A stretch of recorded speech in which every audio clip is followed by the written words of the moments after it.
At this moment, Eichhorst chased after them, and Dutch stepped forward to fight him but was slapped down by Eichhorst. Then Eichhorst grabbed Dutch's legs and dragged her upstairs. On the other side, Vasily and others heard Dutch's cry for help. They immediately sped up and rushed upstairs, and soon came to the wall. Vasily took a steel rod and started smashing the wall, but only managed to create a small hole. Later, Vasily took out a detonator and stuffed it in. F and the two immediately retreated upon seeing this. Vasily quickly ignited the detonator, and after a loud explosion, the wall collapsed. They immediately started running upstairs. At this time, Eichhorst was dragging Dutch back. When a silver hand grenade landed next to him, Dutch was successfully rescued in this way, while Eichhorst managed to escape during the chaos.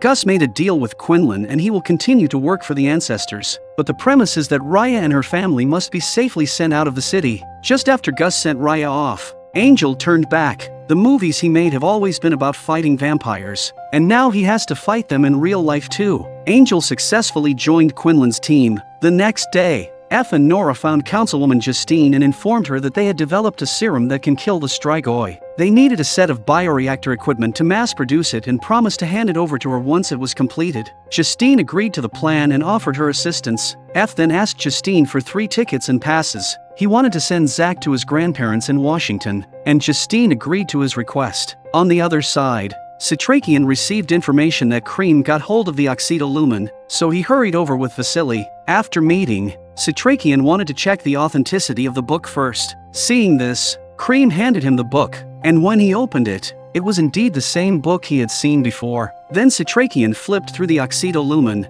confirmed that it was genuine, and immediately Cream's men snatched the book away. Citrakian also followed the agreement and took out his watch to exchange for the book, but Cream refused him, saying that Palmer also wanted the book. Citrakian told him that he needed the book to end the spread of the virus. If this book falls into the hands of Palmer, this place will become a world of vampires. Cream didn't care and said he would give the book to whoever paid more money. Citrakian asked Cream for 24 hours, and he would offer a higher price than Palmer. Cream agreed and said that after 24 hours, he would auction off the Occido Lumen here, and Citrakian just needed to have the money ready. In order to raise a large sum of money, Citrakian and the others found Quinlan. Although he is a vampire, they have a huge financial chain behind them. After meeting Quinlan, Citrakian told him that they needed the support of the vampires' funds to buy the Occido Lumen. Quinlan said that money is not a problem, but how can he guarantee that after getting the Occido Lumen, he will not use it to deal with the ancestors?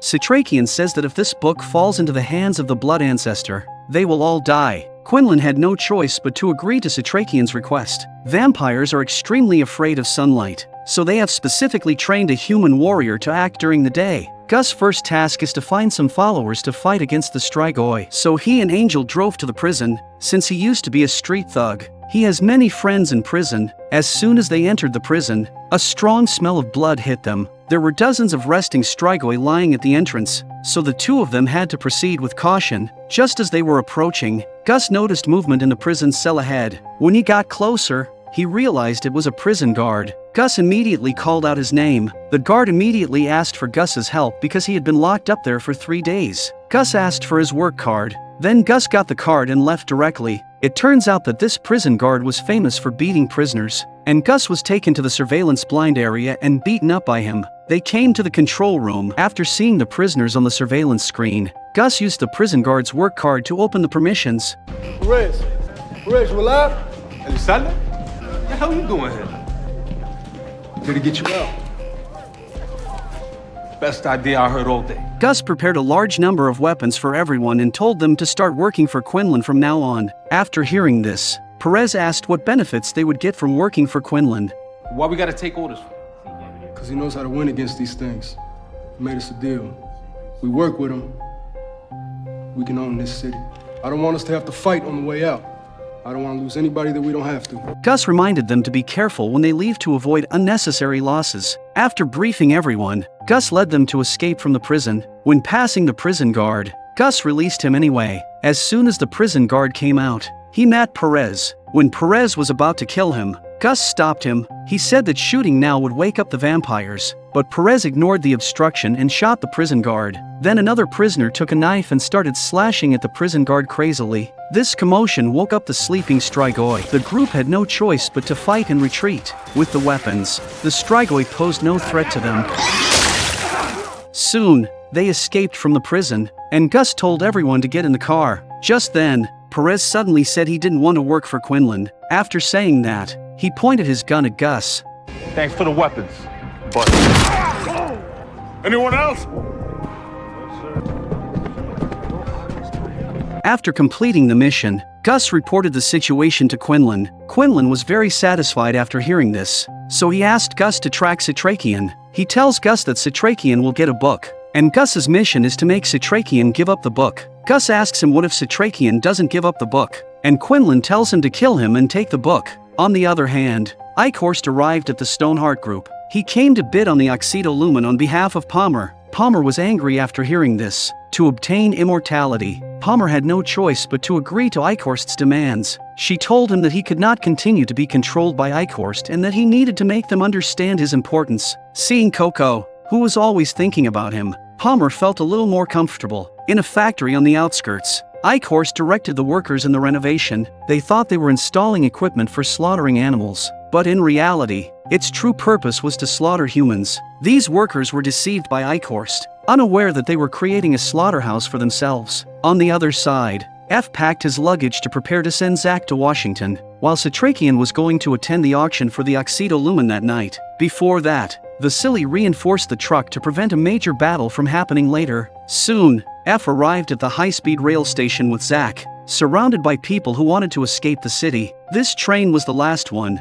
and after that, the city would be completely sealed off. F and the others waited for the high-speed train, which was seen by Kelly. She saw Zack about to be taken away. Igniting her anger, Gus gathered the people he had brought out of prison and began to introduce Quinlan to them. When Quinlan took off his hat, the prisoners started to discuss among themselves. At this moment, an ignorant prisoner questioned Quinlan's identity and then pulled out a gun to threaten him. Quinlan's handling of the matter made no one dare to resist. Are you with me? Then let us fight.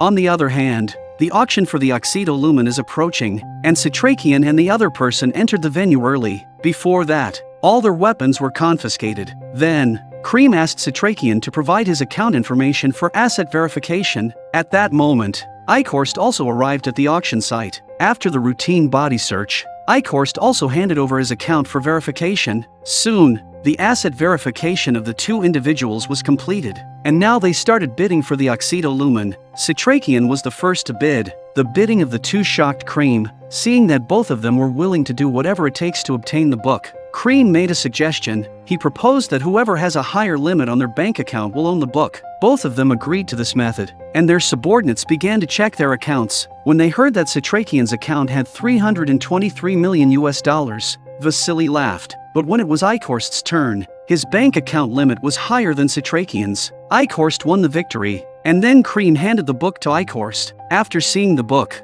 Eichhorst took a step back. He expressed that he hoped that Cream would put the book in a canvas bag before giving it to him, because vampires cannot touch silver objects. At that moment, something unexpected happened. Eichhorst's bank account was suddenly cancelled. In the end, the book belonged to Citrakian, which made Eichhorst furious. Faced with countless guns pointed at his head, Eichhorst could only leave. Afterward, Citrakian prepared to leave with the book. At that moment, a truck crashed into him, followed by a large number of vampires rushing towards him. It seems that Eichhorst wanted to snatch the book. Here we go.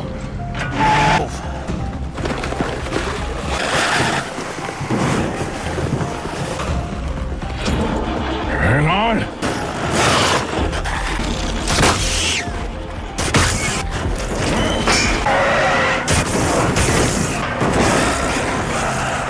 Vasily quickly started the truck again, while Citrakian held a gun to confront the approaching vampires. Fortunately, the vehicle quickly started, but when Vasily was about to escape, another truck appeared in front, blocking his way. In desperation, the two of them could only hide in the reinforced cargo box of the truck. Just then, Eichhorst's voice came. As always, your victory was fleeting. Bring me the book. and a professor. A large group of vampires surged like a flood, launching a full-scale attack on the truck in front of them. Eichhorst was willing to do anything to obtain the Occido Lumen. Luckily, Vasily had modified the truck in advance, temporarily resisting the vampires' attack. Vasily opened a gap on the side of the truck with a submachine gun, followed by a frenzy of shooting at the vampires. At that moment, several cars quickly approached, and it was Gus and the others. They directly fired at the vampire horde.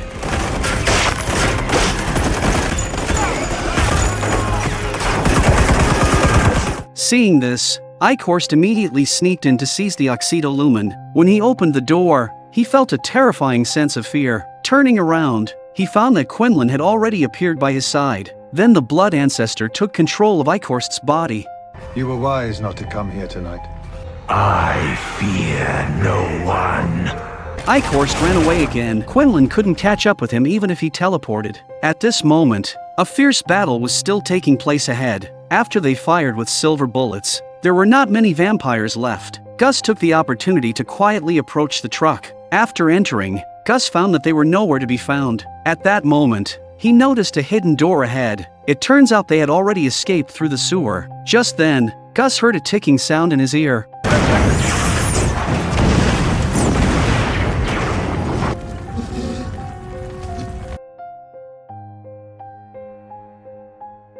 On the other side, F and the others had boarded the train bound for Washington, but just before departure, the conductor realized that there were many people standing in front of him. He immediately pulled off the emergency stop. It turned out that these were vampires controlled by Kelly. Countless vampires formed a human wall to block the train. Soon, the train derailed and slowly came to a stop in a tunnel.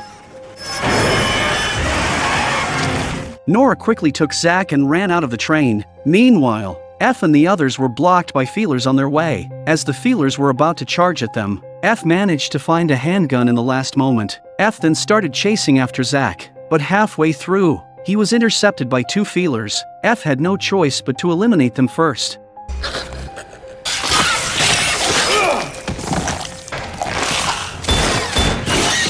At that moment, Nora and the others encountered Kelly in the tunnel. Nora instructed Zack to find an opportunity to run to the station. The battle between Nora and Kelly was about to commence. Nora's attacks were all dodged by Kelly.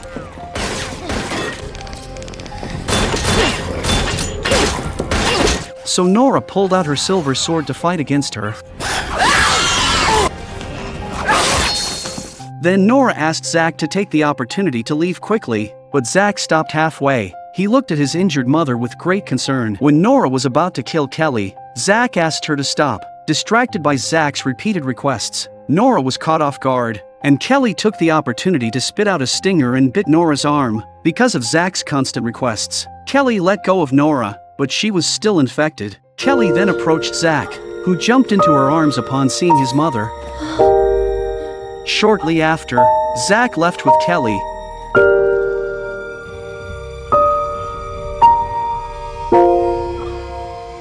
After some time, F found his way there and learned that Zack had been taken away, which made him furious. Then F discovered that Nora's body was already filled with nematodes, which made F collapse even more. You're always late. I can figure something out. While gripping into mine. I don't want him to hear your words. To see you through my eyes. I would come for you. I would come for you and Zack. Please don't leave me. It's done.